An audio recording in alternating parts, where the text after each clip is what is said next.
Dear students, welcome to my YouTube channel science by Sudama sir. Students, आज हम लोग बहुत ही इम्पॉर्टेंट और बहुत ही इंटरेस्टिंग टॉपिक डिस्कस करने वाले हैं जिसका नाम है ह्यूमन स्केलेटल सिस्टम या मानव कंकाल तंत्र। तो जिन स्टूडेंट ने चैनल को सब्सक्राइब नहीं किया है, प्लीज़ चैनल को सब्सक्राइब कर लें और साथ ही बेल आइकन को भी प्रेस कर दें ताकि जो भी नया वीडियो अपलोड होता है उसका नोटिफिकेशन आपको तुरंत मिल सके। तो आइए स्टार्ट करते हैं हमारा नया टॉपिक ह्यूमन स्केलेटल सिस्टम या मानव कंकाल तंत्र। देखिए, यदि हम लोग स्केलेटल सिस्टम या कंकाल तंत्र की बात करें तो कंकाल तंत्र या स्केलेटल सिस्टम हमारा एक हड्डियों से बना फ्रेमवर्क होता है। मतलब ये एक ढांचा है जो किससे बना होता है, तो हड्डियों से बना होता है और उसमें कुछ कार्टिलेजेस या उपास्थियाँ भी पाई जाती हैं। जनरली जो हड्डियों का एंड होता है या जहाँ पर हड्डियाँ जुड़ती है वहाँ पर ये कार्टिलेजेस पाई जाती हैं। ठीक है। अच्छा, दूसरा देखिए कि ये जो ढांचा है इसमें एक स्ट्रक्चर और पाया जाएगा जिसको कहा जाता है लिगामेंट। ये हिंदी में इसको कहा जाता है स्नायु बंधन। ये जो लिगामेंट्स होते हैं या स्नायु बंधन जो होते हैं, ये क्या करती हैं, दो हड्डियों को आपस में जुड़ने में मदद करती हैं। फाइब्रस कनेक्टिव टिश्यू है, रेशेदार संयोजी ऊतक है और हड्डी को हड्डी से जोड़ने में मदद करते हैं। और ये क्वेश्चन बहुत बार एग्जाम में पूछा जा चुका है कि the structure which connects bone to bone, वे संरचनाएं जो हड्डी को हड्डी से जोड़ती हैं, तो आंसर है लिगामेंट। ठीक, तो ये भी हमारे कंकाल तंत्र या स्केलेटल सिस्टम का पार्ट हो जाएगा। अच्छा, दूसरा देखिए कि हमारा स्केलेटल सिस्टम जो है, कंकाल तंत्र जो है, ये हमारी मांसपेशियों से जुड़ा होता है, मसल से जुड़ा होता है। तो टेंडन या कंडरा वो संरचनाएं होती हैं, या कहा जाए तो ऐसे फाइब्रस कनेक्टिव टिश्यू होते हैं, रेशेदार संयोजी ऊतक होते हैं जो क्या करते हैं, हमारी हड्डियों को मांसपेशियों से जोड़ते हैं। It connects bone to muscles. ठीक, तो अब देखिए यही क्वेश्चन आया है, बहुत बार एग्जाम में आया है, the structure which connects bone to bone, और दूसरा the structure which connects bone to muscle. तो हड्डियों से हड्डी जोड़ने वाली संरचना को हम लोग लिगामेंट बोलते हैं और हड्डियों से मांसपेशियों को जोड़ने वाली संरचना को हम लोग टेंडन बोलते हैं। ये हमें याद रखना है और ये भी जो है हमारे स्केलेटल सिस्टम कंकाल तंत्र का भाग हो गया। ठीक, ये तो बात हुई है स्केलेटल सिस्टम की। अब इसका जो फंक्शन होता है हमारे शरीर में, जो इसका कार्य जो होता है वो फॉलोइंग है, या कहा जाए तो निम्न कार्य हैं। जैसे पहला कार्य है या पहला फंक्शन है शरीर को संरचना देना एवं आकार देना। मतलब हमारे बॉडी का जो स्ट्रक्चर है ये बिकॉज ऑफ स्केलेटल सिस्टम कंकाल तंत्र के कारण ही होता है, और इसका जो शेप है ये भी जो है स्केलेटल सिस्टम का जो शेप है या हमारी बॉडी का जो शेप है ये स्केलेटल सिस्टम के कारण ही आता है। ठीक है ना, जैसा स्केलेटल सिस्टम का शेप होगा वैसे ही हमारी बॉडी का शेप हो जाएगा। ठीक है। अच्छा, दूसरा जो है हमारी बॉडी में जितने भी मूवमेंट्स होते हैं, जो वॉलंटरी मूवमेंट होते हैं या कहा जाए तो जो शारीरिक गति होती है, इसके लिए रिस्पॉन्सिबल होती है हमारी हड्डियाँ। ठीक, अच्छा, इसके अलावा ये हमें चलने फिरने में भी मदद करती हैं, लोकोमोशन में मदद करती हैं, तो इसका दूसरा काम हो गया। इसके अलावा क्योंकि एक हार्ड स्ट्रक्चर है तो ये हमारे जो है इंटरनल ऑर्गन्स को, आंतरिक अंगों को प्रोटेक्ट करता है, उनकी रक्षा करता है। तो सुरक्षा देना या प्रोटेक्शन करना ये भी एक काम हो गया किसका, स्केलेटल सिस्टम का, कंकाल तंत्र का। इसके अलावा ये क्या करता है, तो हमारी हड्डियां जो है ये मिनरल्स को स्टोर करती हैं। तो स्टोरेज ऑफ मिनरल, खनिज का भंडारण भी एक कार्य हो गया किसका, स्केलेटल सिस्टम का। और इसके अलावा जो बहुत इंपॉर्टेंट है ये है प्रोडक्शन ऑफ ब्लड सेल्स, रक्त कोशिकाओं का निर्माण जिसको हीमोपोइसिस कहा जाता है। ये भी किसके द्वारा किया जाता है, तो एक्चुअली ये होता है हमारी बोन मैरो में, अस्थि मज्जा में। और बोन मैरो जो है ये बोन का पार्ट है और बोन जो है वो स्केलेटल सिस्टम का पार्ट है। तो प्रोडक्शन ऑफ ब्लड सेल्स, रक्त कोशिकाओं का उत्पादन जो है ये भी किसके द्वारा होता है, स्केलेटल सिस्टम कंकाल तंत्र की मदद से होता है।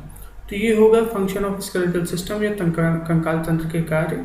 इसमें पहला है आकार का या संरचना का गठन, इसके अलावा शारीरिक गति और चलने फिरने में मदद करना, और तीसरा है आंतरिक अंगों की सुरक्षा, चौथा है खनिजों का भंडारण, और पांचवा है रक्त कोशिकाओं का निर्माण या उत्पादन। ठीक, अच्छा, इसके बाद देखिए कंपोनेंट्स की यदि बात करें तो पहला कंपोनेंट और मेजर कंपोनेंट हमारी जो स्केलेटल सिस्टम कंकाल तंत्र का है वो है हड्डियाँ। अच्छा, अब बात यदि हम लोग हड्डियों की करें तो एक कॉम्प्लेक्स लिविंग ऑर्गन है, एक जटिल जीवित अंग है जो याद रखिएगा कि ये भी एक प्रकार का संयोजी ऊतकों से बना होता है, ठीक है ना। ये भी किसका बना होता है, तो कनेक्टिव टिश्यू या संयोजी ऊतकों से बना होता है। अच्छा, दूसरा इसमें क्या पाए जाएंगी, तो इसमें बहुत सारी कोशिकाएं पाई जाएंगी। स्वाभाविक सी बात है, ऊतक है तो कोशिकाएं पाई जाएंगी। इसके अलावा प्रोटीन फाइबर्स पाए जाएंगे और मिनरल्स पाए जाएंगे। ये मिनरल्स ही होते हैं जो हमारी हड्डियों को हार्ड या कठोर बना देते हैं, ठीक है। तो बोन जो है, हमारी हड्डियां जो हैं, एक प्रकार के कॉम्प्लेक्स स्ट्रक्चर हैं या कहा जाए तो अंग हैं जो बने होते हैं बहुत सारी कोशिकाओं के, और इसके अलावा जो है प्रोटीन फाइबर्स के बने होते हैं, और साथ ही साथ इनमें मिनरल्स होती हैं। और यही मिनरल्स जो हैं, यही खनिज जो हैं, इसको क्या करते हैं, हार्ड बनाते हैं, कठोर बनाते हैं। बात करें टोटल नंबर ऑफ बोन्स की, शरीर में कुल हड्डियों की संख्या की, तो ये होती है 206। मानव शरीर में या मानव कंकाल तंत्र में 206 हड्डियाँ पाई जाती हैं। 206 bones are present in human skeletal system. और यदि बात करें हम लोग न्यूबॉर्न बेबी की, नवजात शिशु में, तो ये संख्या हो जाती है लगभग 300, ठीक है। तो जन्म के समय हमारे शरीर में लगभग 300 हड्डियाँ होती हैं। धीरे धीरे कुछ हड्डियाँ आपस में फ्यूज हो जाती हैं और फाइनली जो है कितनी हड्डियाँ बचती हैं, तो 206, 206। अच्छा, दूसरा बात करें यदि सबसे बड़ी हड्डी की, शरीर की सबसे बड़ी हड्डी को कहा जाता है, इसका नाम है फीमर। ये फीमर जो है हमारी जांघ की हड्डी होती है, ठीक है। तो ये शरीर की सबसे बड़ी हड्डी है। स्ट्रक्चर आप देख सकते हैं, ये फीमर का स्ट्रक्चर है। ये कहाँ पाई जाती है, तो ये पाई जाती है जांघ वाले रीजन में, ठीक है। अच्छा, शरीर की सबसे छोटी हड्डी जो होती है, ये ईयर ओसाइकल्स हैं या कान की हड्डियों में पाई जाती हैं। कान में हमारे 3 हड्डियां पाई जाती हैं। एक का नाम है मैलस, दूसरे का नाम है इंकस और तीसरे का नाम है स्टेपिस या स्टेप्स, ठीक है। तो जो स्टेप्स बोन है, ये हमारे शरीर की सबसे छोटी हड्डी है। स्टेप्स जो है शरीर की सबसे छोटी हड्डी है और ये कहाँ पाई जाती है, तो मिडिल ईयर में पाई जाती है, मध्य कर्ण वाले भाग में पाई जाती है। और इन तीनों हड्डियों को कहा जाता है ईयर ओसाइकल्स, ठीक है ना। तो इसमें सबसे छोटी हड्डी जो होती है वो है स्टेप्स। अच्छा, दूसरा देखिए, ये स्टेप्स का जो शेप होता है ये स्टाइरप शेप का होता है। स्टाइरप जो है घोड़े पे चढ़ते समय जो है एक पायदान जैसा बना होता है, उसे हम लोग बोलते हैं। तो कई बार क्वेश्चन पेपर में ये भी पूछा जाता है कि जो स्टेप्स होती है, जो हमारे शरीर की सबसे छोटी हड्डी है, किस शेप की होती है। तो याद रखिएगा, इसका शेप जो होता है, ये घोड़े पे चढ़ने के लिए जिस पायदान का उपयोग किया जाता है, जिसको स्टाइरप कहा जाता है, ये उसके आकार की होती है, ठीक है ना। तो ये हो गया टोटल नंबर ऑफ बोन्स की, और इसके अलावा सबसे बड़ी और सबसे छोटी हड्डी की, ठीक। अच्छा, दूसरा देखिए, जैसे हमने डिस्कस किया है कि हमारी जो हड्डियां हैं ये संयोजी ऊतक है, ठीक है ना, कनेक्टिव टिश्यू है, और इसमें बहुत सारी कोशिकाएं पाई जाती हैं। तो बात करें यदि हम लोग बोन सेल्स की, अस्थि कोशिकाओं की, तो टोटल 4 टाइप ऑफ सेल्स हैं। सबसे पहली इसमें कोशिकाएं हैं ऑस्टियोजेनिक सेल्स। ऑस्टियोजेनिक सेल्स एकमात्र ऐसी कोशिकाएं होती हैं जिनमें डिवीजन या विभाजन की क्षमता होती है और हमारी हड्डियों में पाई जाती है। तो याद रखिएगा, क्वेश्चन यदि ऐसा पूछा जाए कि the only bone cells which have division power, हमारी हड्डियों में पाई जाने वाली एकमात्र ऐसी कोशिका जिसमें विभाजन की क्षमता होती है, तो वो कौन सी होती हैं, तो वो ऑस्टियोजेनिक सेल्स होती हैं। और ये अपने विभाजन के दौरान जिन कोशिकाओं का निर्माण करती हैं, ये कोशिकाएं होती हैं ऑस्टियोब्लास्ट, ठीक है। तो ऑस्टियोजेनिक सेल्स का जो काम है ये क्या है कि ये डिवाइड होती हैं, और डिवाइड होने के बाद किन कोशिकाओं का डेवलपमेंट करती हैं, तो ऑस्टियोब्लास्ट का डेवलपमेंट करती हैं। अच्छा, लोकेशन देखा जाए तो हमारे हड्डियों के अंदर वाले भाग में पाई जाती हैं, ठीक है ना। अच्छा, तो ये पहली कोशिकाएं होंगी। दूसरा, यदि हम लोग ऑस्टियोब्लास्ट की बात करें तो देखिए, ऑस्टियोब्लास्ट जो है ये अस्थि निर्माण में भाग लेने वाली कोशिकाएं हैं। इनमें विभाजन नहीं होगा, बल्कि हमारे जो हड्डियों में जो रेशेदार प्रोटीन होते हैं, जो मिनरल्स होते हैं, ठीक है ना, तो इन सबको अरेंज करने का काम जो है ये किसका है, तो ये है ऑस्टियोब्लास्ट का काम। तो ये हमारे बोन के फॉर्मेशन में मदद करती हैं, अस्थि के निर्माण में मदद करती हैं, और ये उस सारे पार्ट में पाई जाएंगी जो ग्रोइंग पार्ट है, मतलब हमारे हड्डियों का जो बढ़ता हुआ हिस्सा होता है, इसमें जो कोशिकाएं पाई जाती हैं इनका नाम है ऑस्टियोब्लास्ट सेल्स, ठीक है। और ये ऑस्टियोब्लास्ट सेल किससे बनती है, तो ऑस्टियोजेनिक सेल से बनती हैं, ठीक। अच्छा, तीसरी टाइप की जो कोशिकाएं हैं ये हैं ऑस्टियोसाइट्स। ये ऑस्टियोसाइट्स जो हैं इनका मेन फंक्शन होता है हमारी हड्डियों में मिनरल्स की कॉन्सेंट्रेशन को या सांद्रता को बनाए रखना। तो हमारी हड्डियों में जो मिनरल्स या खनिज की सांद्रता बनाने का काम करता है ये कोशिकाएं हैं ऑस्टियोसाइट्स। अच्छा, इसका मतलब ये हो गया कि यही ऑस्टियोसाइट जो हैं हमारी हड्डियों को हार्ड बनाती हैं, टफ बनाती हैं, कठोर बनाती हैं। तो यदि हमसे ये पूछा जाए कि the cells which made hard part of bone, हमारी हड्डियों में पाई जाने वाली वो कोशिकाएं जो हड्डी के कठोर भाग का निर्माण करवाती हैं, तो इनको क्या कहा जाता है? तो आंसर है ऑस्टियोसाइट्स। ठीक है। अच्छा, अब ये ऑस्टियोसाइट्स जो हैं हमारे पूरे हड्डी के मैट्रिक्स में जगह जगह एंट्रैप्ड होती हैं, फंसी हुई होती है। ठीक है। और यही जो है सारे पार्ट को जो है हड्डी के सारे पार्ट को जो है वो हार्ड बनाने का काम करती हैं, कठोर बनाने का काम करती हैं। अच्छा, इसके अलावा देखिए हमारी हड्डी में जितना भी पार्ट कमज़ोर हो जाता है, पुराना हो जाता है या इंज्योर्ड हो जाता है, घायल हो जाता है, या ऐसा पार्ट जिसकी आवश्यकता नहीं होती है, तो उसको हटाना भी ज़रूरी है ताकि उसकी जगह जो है नया मटेरियल डिपॉजिट किया जा सके जो हार्ड हो, बेहतर हो। ठीक है। तो जो पुराना भाग है उसको रिजॉल्व करने के लिए या अवशोषित करने के लिए जो है वो होती है ऑस्टियोक्लास्ट सेल। तो ऑस्टियोक्लास्ट का जो काम हो गया ये हो गया बोन रिजॉर्प्शन या अस्थि अवशोषण। तो ये उन जगहों पर पाई जाएंगी जो कैसा है, पुराना है या इंजर्ड है। ठीक है ना। और इसके अलावा जिसकी आवश्यकता नहीं है, जिसकी नीड नहीं है, ये क्या करेगा, उस पूरे पार्ट को एब्जॉर्ब करके उसमें से रॉ मटेरियल के रूप में जो भी मिलेगा, चाहे प्रोटीन मिले, प्रोटीन फाइबर्स मिले या मिनरल्स मिले, ये सबको जो है निकाल करके किसके लिए अवेलेबल करवाता है? तो ऑस्टियोब्लास्ट के लिए अवेलेबल करवाता है ताकि उसको वो अरेंज करें और नया निर्माण करवा लें। ठीक है।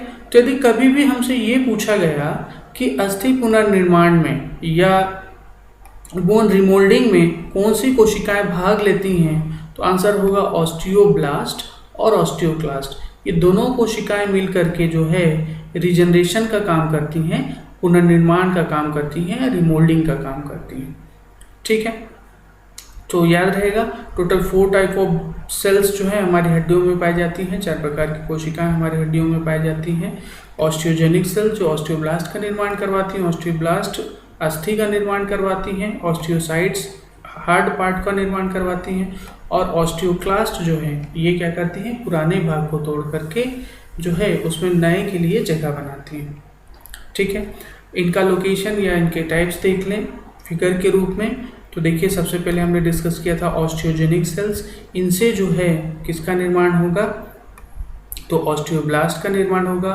ऑस्टियोक्लास्ट जो हैं ये पुराने पार्ट को ब्रेक करेंगी, तोड़ेंगी, रिजॉर्ब करेंगी, और ऑस्टियोसाइट्स जो हैं ये कठोर भाग को बनाएंगे। ठीक है। तो ये 4 प्रकार की कोशिकाएं जो हैं हमारी हड्डियों में पाई जाती हैं। ठीक, आगे की बात करते हैं।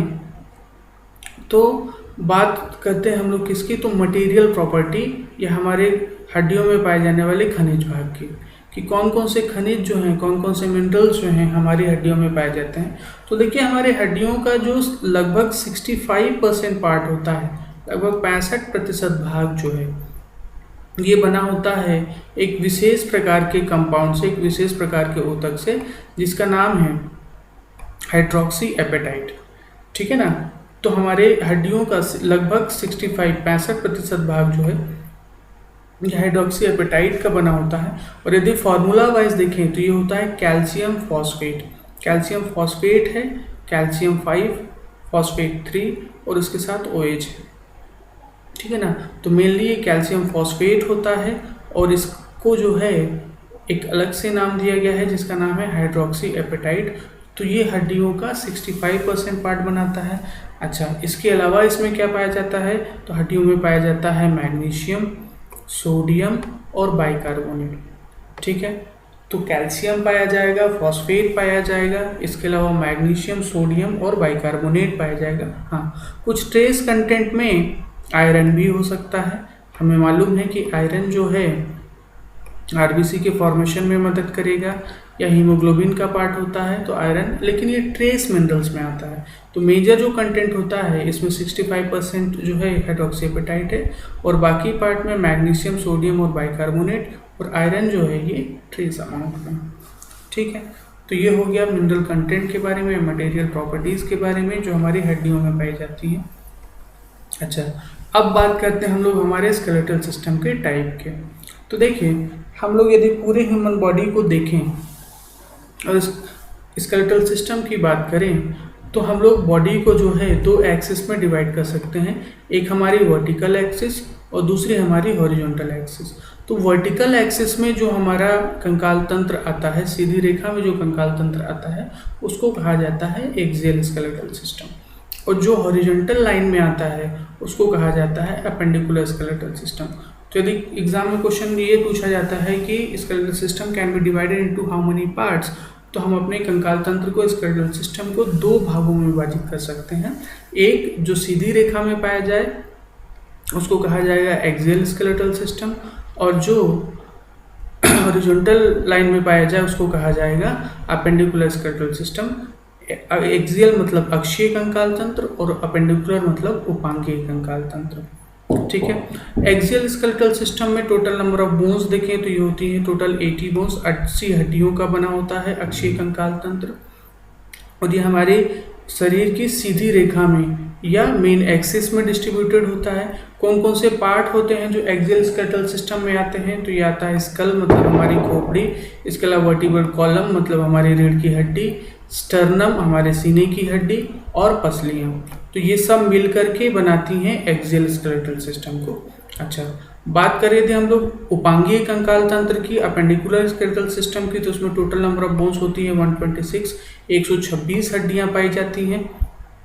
ये जो है अपेंडिकुलर एक्सिस में या जो है हॉरिजॉन्टल एक्सिस में डिवाइड होती हैं या वहाँ डिस्ट्रीब्यूटेड होती हैं, और इसमें जो पार्ट आते हैं, इसमें जो भाग आते हैं वो है गर्डिल। गर्डिल को हिंदी में कहा जाता है मेखलाएं।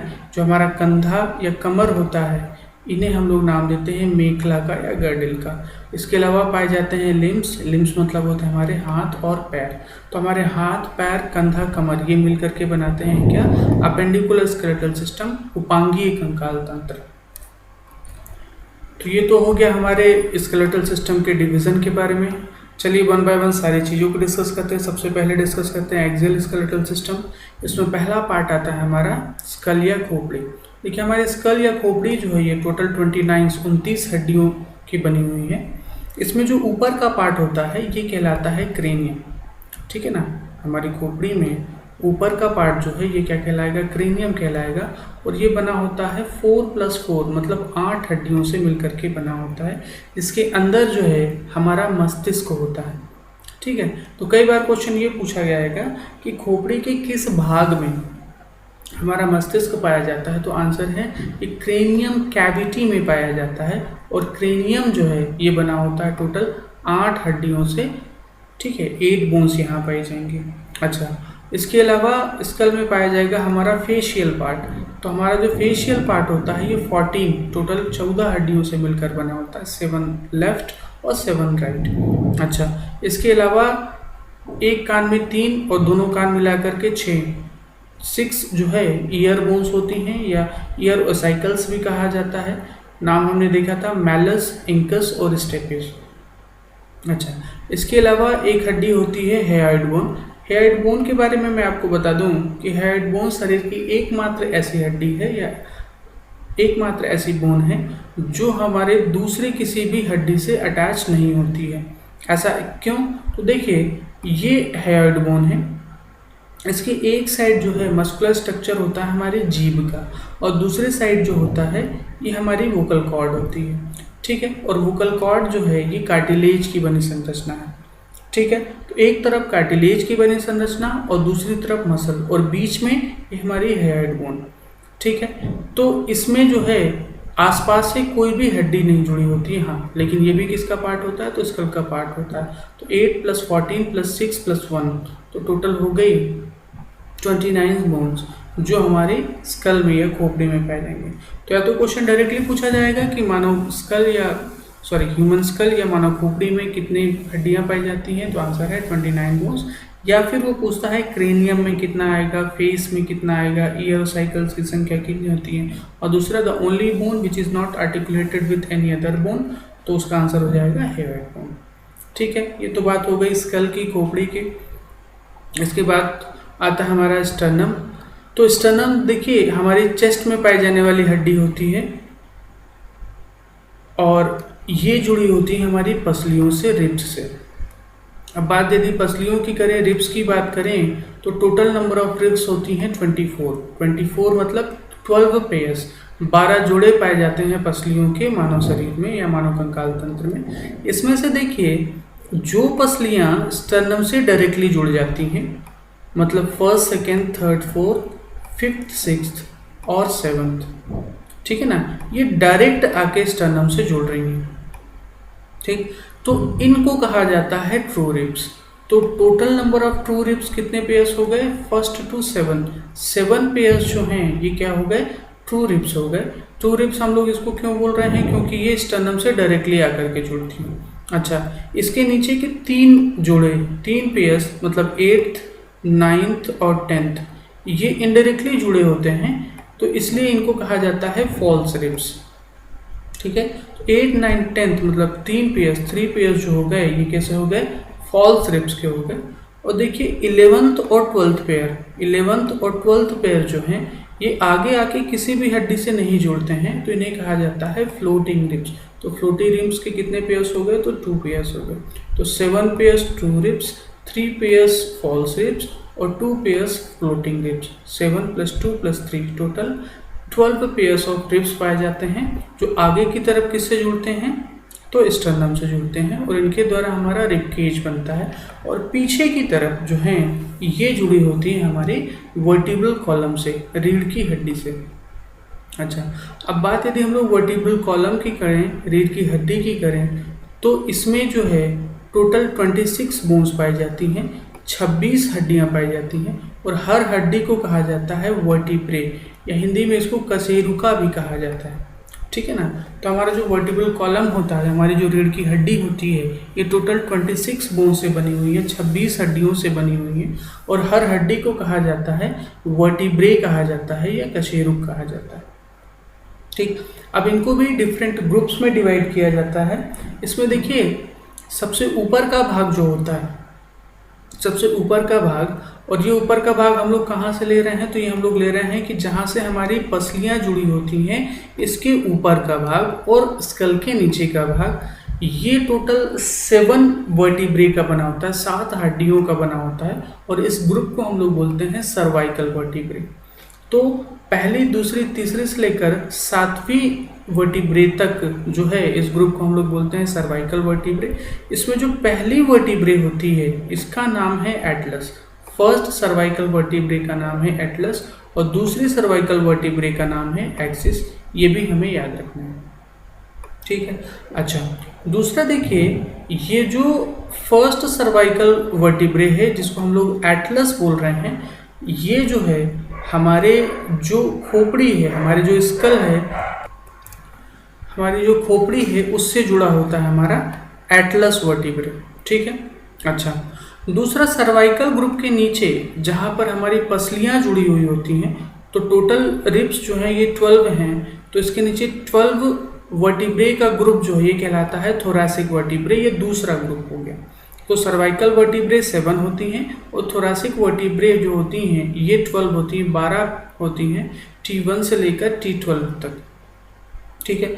इसके नीचे का जो भाग होता है जहाँ से पसलियाँ खत्म होती है, इसके नीचे का भाग, इसके नीचे का ग्रुप जो है ये 5 वर्टिब्रे का बना होता है, 5 वर्टिब्रे का बना होता है, जिसको इस ग्रुप को कहा जाता है लंबर। तो जहाँ पर हमारी पसलियाँ जुड़ी इसको कहा गया थोरैसिक, इसके ऊपर वाला ग्रुप कहलाया सर्वाइकल और इसके नीचे वाला ग्रुप कहलाया लंबर, ठीक है। अच्छा, इसके बाद एक सिंगल वर्टिब्रे होती है जो ट्रायंगुलर शेप होती है और इसको कहा जाता है सैक्रम, और सबसे नीचे जिसको टेल बोन कहा जाता है ये भी एक सिंगल बोन होती है जिसको कहा जाता है कोकैक्स, ठीक है। यदि हम लोग नवजात शिशु की बात करें, न्यूबॉर्न बेबी की बात करें, तो इस सैक्रम जो है ये 5 बोन्स में डिवाइडेड होता है, मतलब ये 5 हड्डियों का फ्यूजन से बनने वाली एक हड्डी है एडल्ट में, और न्यूबॉर्न बेबी में इसकी जगह पर 5 हड्डियां पाई जाएंगी। वैसे ही कोकाइक्स में जो है न्यूबॉर्न बेबी में जो है 4 बोन्स पाई जाती हैं, 4 हड्डियां पाई जाती हैं।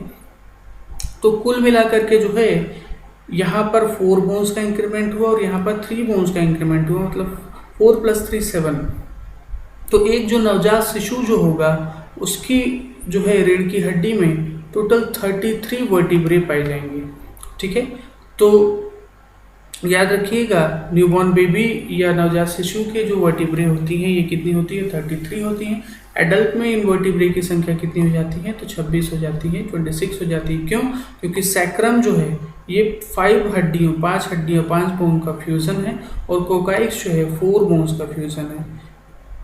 तो टोटल मिलाकर के एडल्ट में 26 वर्टिब्रे और न्यूबॉर्न बेबी में जो है 33 वर्टिब्रे। तो ये तो पूरा हमारा एक्सियल स्केलेटल सिस्टम हो गया, अक्षीय कंकाल तंत्र हो गया जो 80 बोन्स का बना हुआ है। बात करें यदि हम लोग अपेंडिकुलर स्केलेटल सिस्टम की, उपांगीय कंकाल तंत्र की, तो ये बना होता है गर्डिल का, मतलब मेखलाओं का, और लिम्स का। गर्डल की बात की जाए तो जो हमारा ऊपरी मेखला होता है या अपर गर्डिल जो होता है ये जो है पेक्टोरल गर्डिल कहलाता है। इसको हम लोग क्या बोलते हैं, पेक्टोरल गर्डिल बोलते हैं, जो क्लैविकल और स्कैपुला हड्डियों से मिलकर के बना होता है। और क्लैविकल स्कैपुला एक लेफ्ट में पेयर होगा इनका, मतलब एक लेफ्ट में होगा और दूसरा राइट में होगा। तो टोटल मिलाकर के जो है 4 बोन्स हो गई। कौन कौन सी?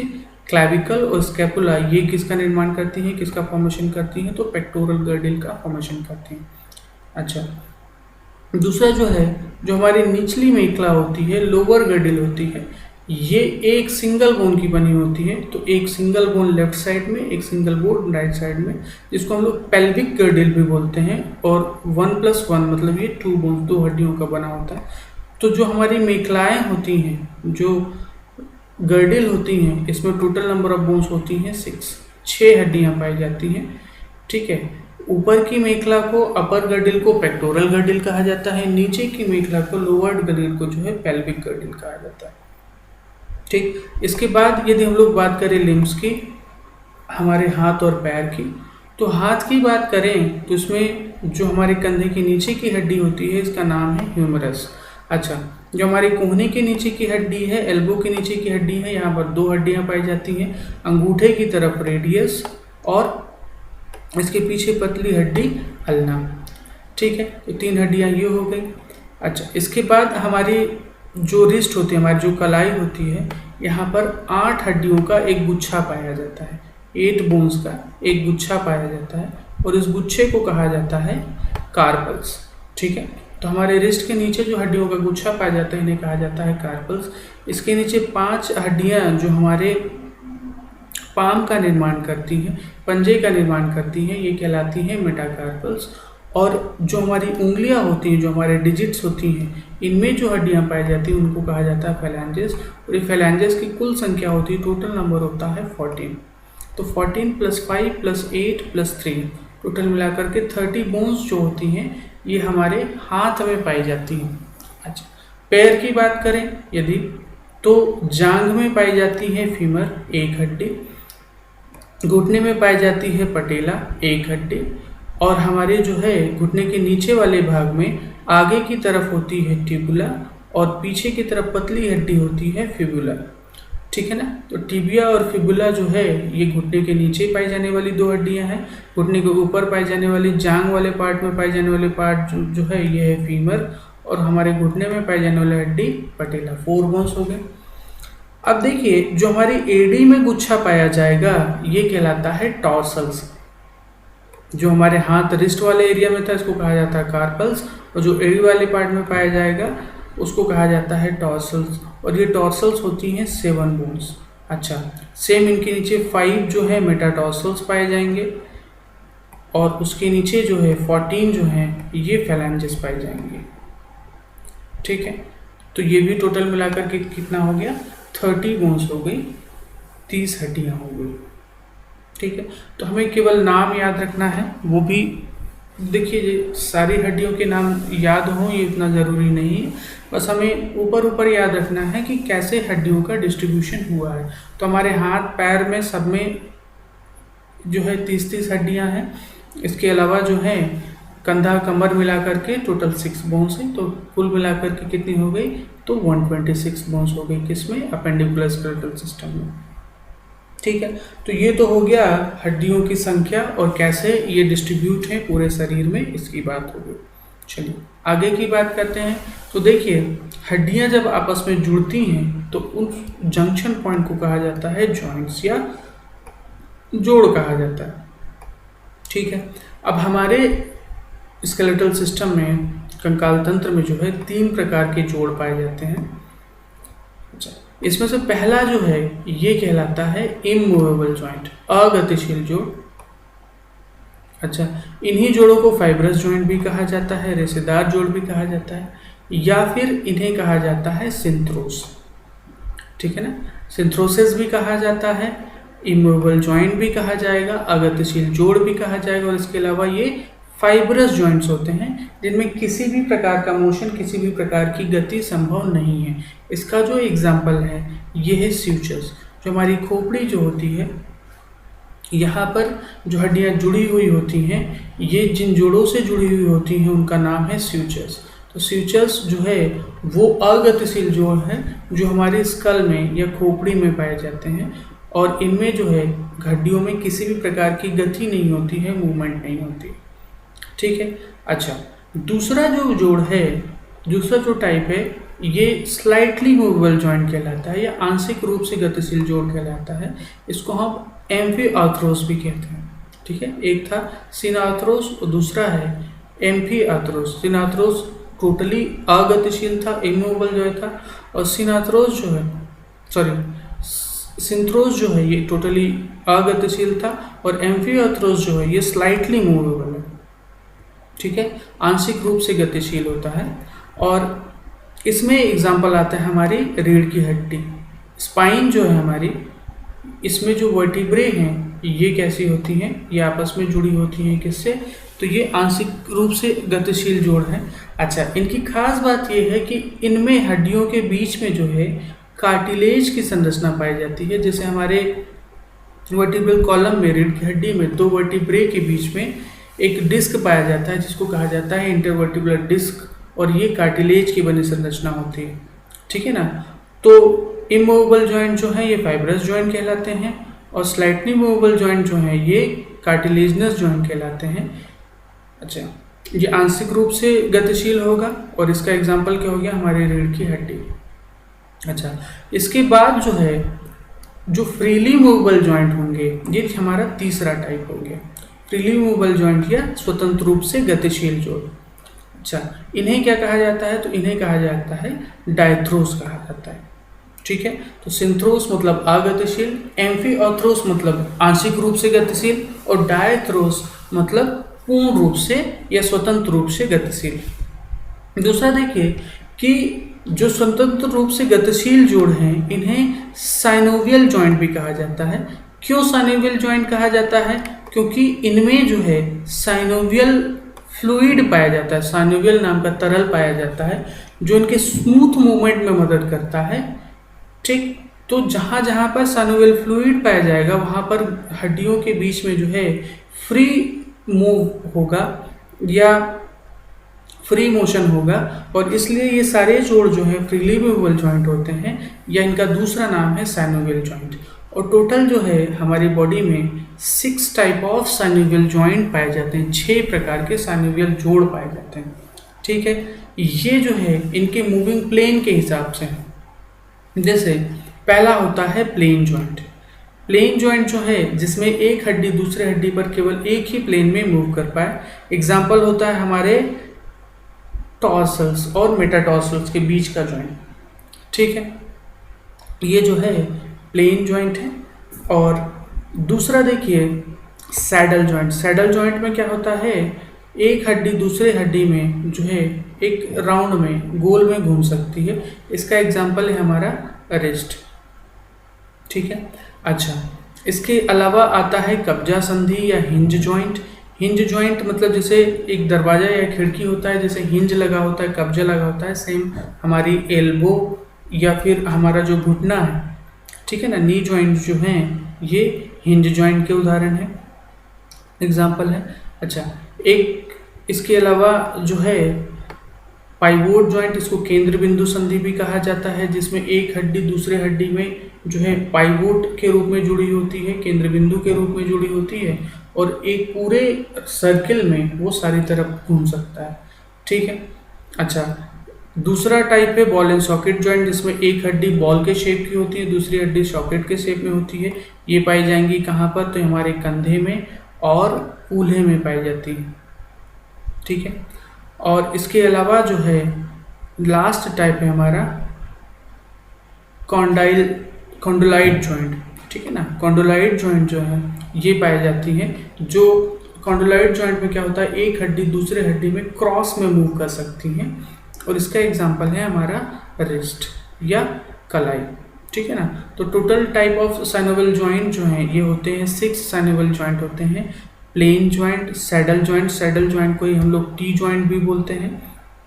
इसके अलावा hinge joint, pivot joint, ball and socket joint और कॉन्डिलॉइड जॉइंट, ठीक है ना।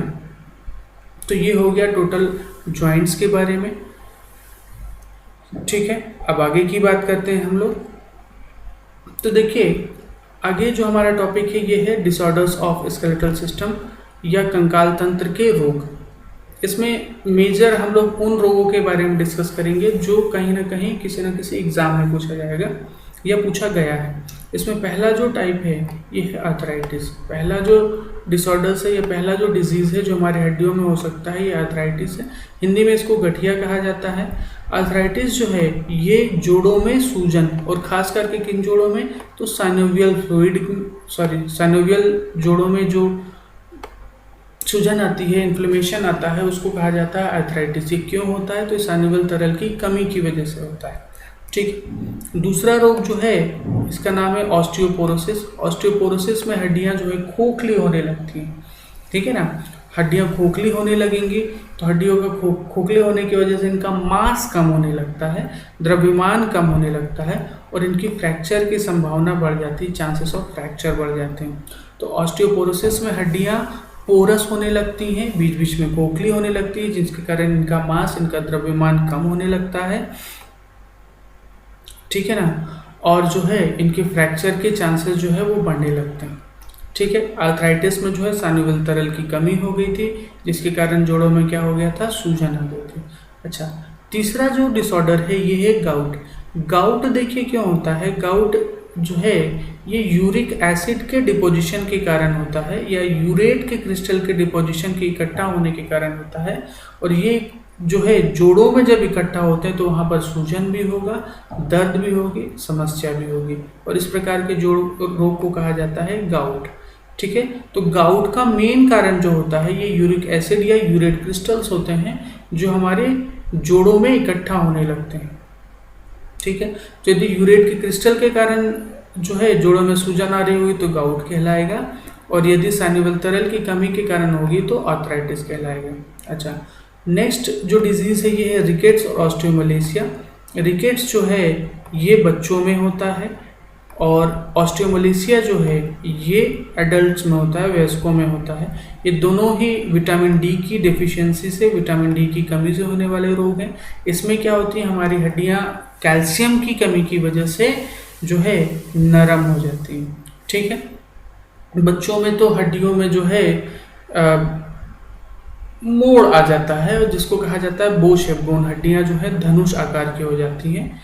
तो ये जो है मेनली किसके कारण होता है, विटामिन डी की कमी के कारण होता है, ठीक है। तो अभी तक जो है हमने डिस्कस किया कि हमारा स्केलेटल सिस्टम, कंकाल तंत्र क्या होता है। उसके बाद हमने डिस्कस किया कि इसमें क्या क्या कंपोनेंट पाए जाते हैं। फिर हमने हड्डियों के बारे में डिस्कस किया, उनमें पाई जाने वाली कोशिकाओं, बोन सेल्स के बारे में डिस्कस किया। जो है हमारे स्केलेटल सिस्टम के टाइप के बारे में डिस्कस किया, एक्सियल स्केलेटल सिस्टम क्या होता है, अपेंडिकुलर स्केलेटल सिस्टम क्या होता है, और अलग अलग पार्ट में कितनी हड्डियां पाई जाती हैं, उनके फिर फर्दर सब पार्ट में कितनी हड्डियां पाई जाती हैं, कहाँ पर कौन सी हड्डी होती है, उसका नाम क्या है, उसके बाद हमने देखा कि जोड़ों को क्या कहा जाता है या कितने टाइप के होते हैं, और फिर हमने देखा कि हमारे कंकाल तंत्र में हड्डियों से रिलेटेड कौन कौन से रोग होते हैं। तो ये पूरा का पूरा जो टॉपिक था ये इसी पर बेस्ड था, जिसका नाम था हमारा कंकाल तंत्र या स्केलेटल सिस्टम। ये आप देख सकते हैं रोगों के बारे में। ये जो है ये आर्थराइटिस को बताता है, ये नॉर्मल जोड़ है जहाँ पर आर्थराइटिस नहीं हुआ है, और ये आर्थराइटिस वाला जोड़ है। ठीक है ना। ये किसके कारण होता है? साइनोवियल तरल की कमी के कारण होता है। दूसरा जो गाउट है, ये गाउट जो है ये जो है यूरेट के क्रिस्टल के डिपोजिशन के कारण हो रहा है। नेक्स्ट देखिए ऑस्टियोपोरोसिस जो है ये नॉर्मल हड्डी है जहाँ पर जो है मांस में कमी नहीं है, और ये जो है ये ऑस्टियोपोरस हड्डी है जिसमें जो है यहाँ पर देखिए शेप में पोरोसिटी इसकी बढ़ गई है। ये नॉर्मल जोड़ है, और ये जो है हमारा जो है ऑस्टियोपोरोसिस या रिकेट्स के कारण जो है हड्डियों में जो है मोड़ आ गया है या लचीलापन आ गया है। तो ये आप देख सकते हैं कुछ इस टाइप की एबनॉर्मलिटीज़ होती हैं जो इन लोगों के कारण हमारे स्केलेटल सिस्टम या कंकाल तंत्र में देखने को मिलती है। ठीक, तो एक बहुत ही इम्पोर्टेंट और बहुत अच्छा टॉपिक हमने डिस्कस किया जिसका नाम था ह्यूमन स्केलेटल सिस्टम या मानव कंकाल तंत्र।